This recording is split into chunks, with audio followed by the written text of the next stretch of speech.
Hello అండి, welcome to మావి చిగురు స్టోరీస్. ఈరోజు కథ పెద్ద గీత చిన్న గీత. ఈ కథ రచించిన వారు డాక్టర్ కేతవరపు రాజ్యలక్ష్మి గారు. ఈ కథ మీకు నచ్చితే లైక్ చేయటం మర్చిపోకండి. మీకు ఎలా అనిపించిందో కామెంట్ చేసి చెప్పండి. ఈ ఛానల్ని కొత్తగా చూసేవారు మరిన్ని మంచి కథల కోసం సబ్స్క్రైబ్ చేసి బెల్ ఐకాన్ ఆన్ చేయండి. అప్పుడు ఏ కొత్త వీడియో పెట్టినా మీ దాకా వస్తుంది. ఇక కథ మొదలు పెడదాం. అమ్మా, మా మనవరాలి పెళ్లి కుదిరింది. పనికి వస్తూనే సంబరంగా అంది పని మనిషి లక్ష్మి.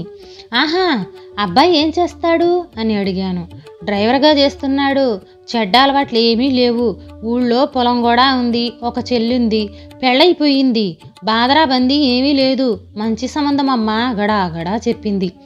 అది సంతోషంగా చెప్పుకుంటూ పోతుంటే నా మనస్సు మాత్రం అమ్మో, ఇప్పుడు పెళ్లి పేరు చెప్పుకుని ఎన్ని రోజులు డుమ్మా కొడుతుందో ఏమో. లక్ష్మి ఇల్లు ఉడిచి బట్టలు ఉతికి గిన్నెలు తోముతుంటేనే పిల్లలకి టిఫిన్లు బాక్సులు సర్ది స్కూల్కి పంపించి శ్రీవారికి నాకు బాక్సులు సర్దుకుని ఆఫీస్కి వెళ్ళేసరికి నా తల ప్రాణం తోకకొస్తుంది. ఇప్పుడు ఎన్ని రోజులు రానంటుందో ఏమో అనుకుంటూ మనస్సులో లెక్కలు వేసుకుంటున్నాను. పైకి మాత్రం చాలా సంతోషం లక్ష్మి, మీ మనవరాలు చాలా అదృష్టవంతురాలు సుమి అన్నాను. చాలా సంతోషపడింది లక్ష్మి. ఇంకా ఏదో చెప్పాలనే ఆతృత దాని మొహంలో కనబడింది. అది చెప్పేది నాకు సంతోషం కలిగించేది కాదని నాకు తెలుసు. అందుకే ఇప్పటి నుంచే తొందరపడి దాన్ని చిన్నబుచ్చటం ఎందుకని కొంచెం సంయమనం పాటిస్తూ సరేలే తర్వాత మాట్లాడుకుందాం, గిన్నెలు కడిగివ్వు, వంట మొదలు పెట్టాలి, పిల్లల స్కూల్కి ఆలస్యం అవుతుంది, స్కూల్ ఆటో వాడు వచ్చి మళ్ళీ హారన్ కొడతాడు, ఆలస్యమైతే అంటూ మాట మార్చాను. అసంతృప్తిగానే పనిలోకి చొరబడింది లక్ష్మి. మర్నాడు వస్తూనే అమ్మా, ఆషాఢం అవ్వగానే ముహూర్తాలు పెట్టుకుంటారట. మనవరాలికి 10 తులాల బంగారం, అబ్బాయికి 1,00,000 రూపాయల లాంఛనాలు, స్కూటరు, ఉంగరం, మంచాలు, వంట సామాన్లు ఇవ్వాలంట అంటూ కబుర్లు మొదలెట్టింది. అమ్మో, మా ఇళ్లలో కంటే మీలోనే ఎక్కువ కట్నాలు ఉన్నాయే అన్నాను. అవునమ్మా, ఇంకా డ్రైవర్ ఉద్యోగం చేస్తున్నాడు కాబట్టి ఇంతలో ఉన్నాడు. అదే ఏదైనా నౌకరీలో ఉంటే ఇంకా లాంఛనాలు చాలా ఉంటాయి దీర్ఘాలు తీస్తూ చెప్పింది. ఆషాఢ మాసం తర్వాత అంటుంది కదా, 1 నెల రోజుల వరకు నేను నిశ్చింతంగా ఉండొచ్చు అనుకున్నాను. రోజు పనికి వస్తూనే ఏవేవో కబుర్లు మోసుకొస్తుంది. అమ్మా, నా కోడలు గడుస్తనం చూశారా, ఒక్కరోజు కూడా పట్టెడు అన్నం పెట్టలేదు. కానీ ఇప్పుడు అత్త మనవరాలికి ఏం పెడతామని నిలదీస్తుందమ్మా. మా కాడేమున్నాయి, రెక్కల కష్టం తప్ప అన్నాను. కష్టం చేసిన డబ్బులన్నీ కూడబెట్టారు కదా, ఇద్దరికీ వయసుడిగిపోయే. మనవరాలికి ముద్దుగా ఇంత బంగారం పెట్టకుండా ఏం చేసుకుందామని. మీకేమన్నా అవసరం పడితే మేము చూసుకోమా?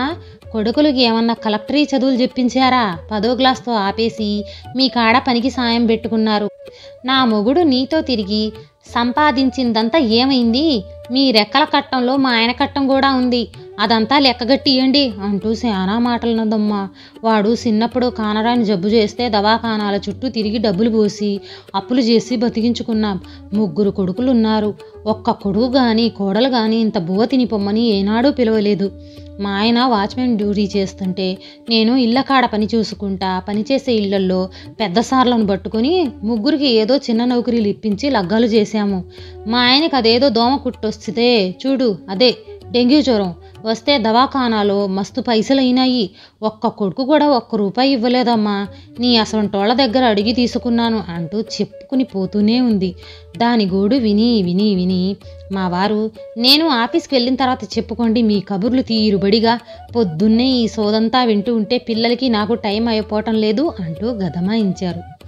తర్వాత రోజు నుంచి ఎక్కువ కబుర్లు చెప్పటం లేదు, కానీ ఇంట్లో పనులు కల్పించుకొని మరీ చాలా శ్రద్ధగా చేయటం మొదలెట్టింది. సోఫాలు, డైనింగ్ టేబుళ్ళు శుభ్రంగా బట్ట పెట్టి తుడటం, పిల్లలు చిందరవందరగా పడేసి వెళ్ళిన వస్తువులన్నీ సర్దటం, బట్టలు ఇస్త్రీ చేసినట్టుగా మడతలు పెట్టడం, కడిగిన గిన్నెలన్నీ సర్ది పెట్టడం వగైరా పనులన్నీ ఇష్టంగా నవ్వుతూ నా దృష్టిలో పడేలాగా చేయటం మొదలుపెట్టింది. అన్నీ గమనిస్తూనే ఉన్నాను నేను. సరేలే, 1 వారం 10 రోజులు సెలవు తీసుకోవటానికి ముందరి కాళ్ళకి బంధం వేస్తుంది, నాకు ఇంటెడు చాకిరి తప్పదు అనుకున్నా. మామూలుగా అయితే పొద్దున్నే లక్ష్మి పనికి రాగానే ఏంటి లక్ష్మి విశేషాలు అంటూ పలకరించేదాన్ని. ఇప్పుడు అలా పలకరిస్తే నిరంతరంగా చెప్పే పెళ్లి కబుర్లకి అంతం ఉండదనుకుని ఊరుకుంటున్నాను. వారం రోజుల తర్వాత పని ముగించి వెళ్ళబోతూ ఆగి అమ్మా అని పిలిచింది. ఏంటి లక్ష్మి అన్నాను. నాకు 20,000 డబ్బులు సర్దండమ్మా, నెల నెలా కొంచెం జీతంలో పట్టుకో, మనవరాలి పెళ్ళి కదా, కొంచెం డబ్బులు అవసరం అంది.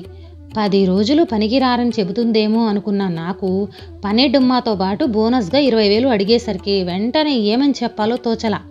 కొంచెం కోపం కూడా వచ్చింది.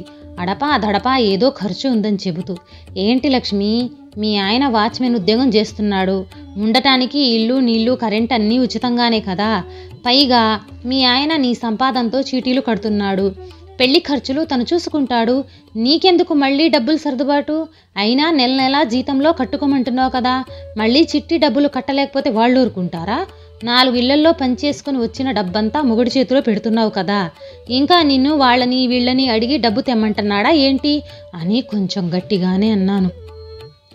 నా మొగుడు నన్నేమీ అడగలేదమ్మా, నా చెవి కమ్మలు పట్టా గొలుసులు తాకట్టు నుంచి విడిపించుకుందామని, అవన్నా లేకపోతే పెళ్ళికి బాగోదు అని అడిగాను. మనవరాలి పెళ్ళి పట్టుచీర నాయనమ్మే తేవాలమ్మా మా కులంలో అంటూ మెత్తటి మాటలతో ఘాటుగా సమాధానమిచ్చింది.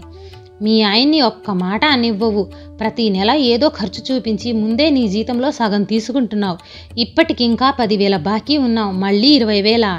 అయినా చూస్తున్నావు కదా, ఇంట్లో పిల్లల ఫీజులు, పుస్తకాలు, స్కూళ్ళు తెరిచారు కదా, స్కూల్ ఆటోకి, స్కూల్ బట్టలు, ఇలా చాలా ఖర్చులున్నాయి. మా అత్తగారికి ఆపరేషన్ ఉంది, దానికోసం ఇక్కడికి వస్తున్నారు. పిల్లల ఖర్చులు, ఆపరేషన్ ఖర్చు తడిసి మోపిడవుతాయి.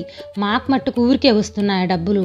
అసలు మా ఇంట్లో తిప్పి తిప్పి కొడితే అరగంట పని అసలు నేనే చేసుకోవచ్చు, కానీ పిల్లల స్కూల్ బాక్సులు సర్దటాలు, అదే టైంకి మంచినీళ్లు పట్టుకోవటం, అయ్యగారికి టిఫిన్ అన్నీ ఒకేసారి పొద్దున్నే చేసుకోలేక నిన్ను పెట్టుకున్నా. అడపా దడపా డుమ్మాలు కొడుతూనే ఉంటావు. సరేలే సరేలే, నీ పరిస్థితులు నీవి అని సర్ది చెప్పుకుంటున్నావు అంటూ నా మనసులో ఎప్పటినుంచో దాని మీద ఉన్న అక్కసంతా వెళ్ళగెక్కాను. అన్నీ విన్న లక్ష్మి ఏం మాట్లాడకుండా వెళ్ళిపోయింది. ఏంటబ్బా ఇది, ఇవాళ మాట్లాడకుండా వెళ్ళిపోయింది, కొంపదీసి రేపటి నుంచి పని మానేస్తుందా ఏమిటి అనుకుంటూ భయం మొదలైంది నాలో. ఏమిటో పొద్దున్నే లేచి ఎవరి ముఖం చూశానో ఏంటో మనశ్శాంతి పోయింది అనుకున్నా. అత్తగారు మామగారు ఊరు నుంచి వస్తున్నారు, పైగా ఆవిడకి ఆపరేషన్ కూడా ఉంది. ఇప్పుడు ఇది పని మానేస్తే ఎలా, తొందరపడ్డానా ఏంటి, మనసు తొలిచేస్తుంది. అయినా నేను మట్టుకు ఏమన్నాను, అసలే ఈ నెల ఖర్చులు ఎక్కువగా ఉన్నాయి, పిల్లల ఫీజులు, పుస్తకాలు, స్కూల్ ఆటో వగైరా వగైరా వగైరా, ఇవి కాకుండా పిల్లలకి ఏకరూప దుస్తులు వాడి బళ్ళోనే కొనుక్కోవాలి. తల్లిదండ్రులు ఎంత మొత్తుకున్నా స్కూల్ యాజమాన్యాలు వినిపించుకుంటేనా, ముందు మనం తిన్నా తినకపోయినా ఈ ఖర్చులు తప్పవు. దీనికి తోడు అత్తగారి ఆపరేషన్, పెద్దవాళ్ళయ్యారు, ఇక్కడే వచ్చి ఉండండి అంటే మాకు మా ఊర్లోనే హాయిగా ఉంటుంది అంటూ రానే రారు. ఇప్పుడు ఈ సందర్భంగా వస్తున్నారు, చూడవలసిన బాధ్యత మాదే కదా. ఆఫీస్లో ఈయన స్నేహితుడు ప్రసాద్ ఉన్నారు, ఆయన దగ్గర కొంచెం డబ్బు సర్దుబాటు చేయమని అడగమన్నాను. ఏమనుకుంటాడో ఏమో, ఏ అవసరం వచ్చినా అతనే ఆదుకుంటాడు. ఈసారి కొంచెం పెద్ద మొత్తమే కావాలి, ఏమవుతుందో ఏమో. ఇంతలో శ్రీవారి దగ్గర నుంచి ఫోన్ వచ్చింది. ఏం చెబుతారో అని ఆతృతగా తీశాను.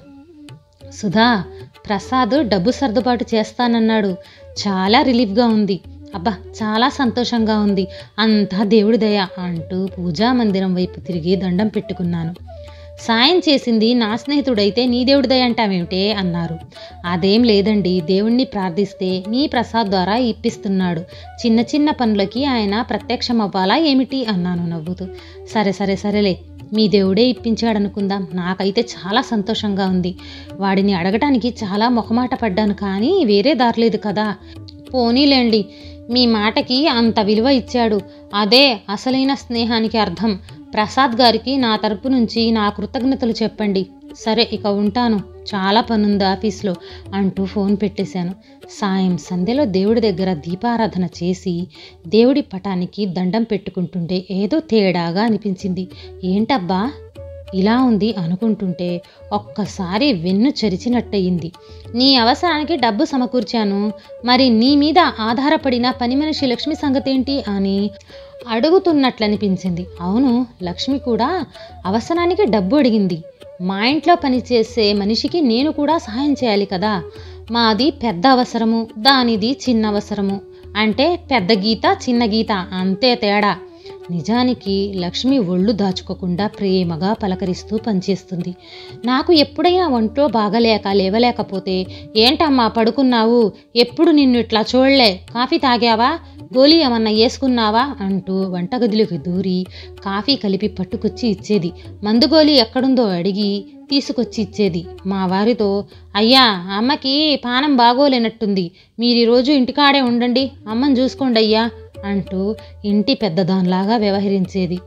ఇంకా నాకు బాగోలేకపోతే పిల్లల్ని క్రమశిక్షణలో పెట్టాలన్న ఉబలాటంతో మా వారు తనకు రాక వచ్చిన అవకాశాన్ని ఉపయోగించుకోవాలని, పిల్లలు మీ పనులు మీరు చేసుకోవటం నేర్చుకోండి, అన్నింటికీ అమ్మ అమ్మ అమ్మ అంటూ అమ్మ వెనకాల పడితే ఎలా చేస్తుంది అంటూ పిల్లల్ని కోపగించేవారు.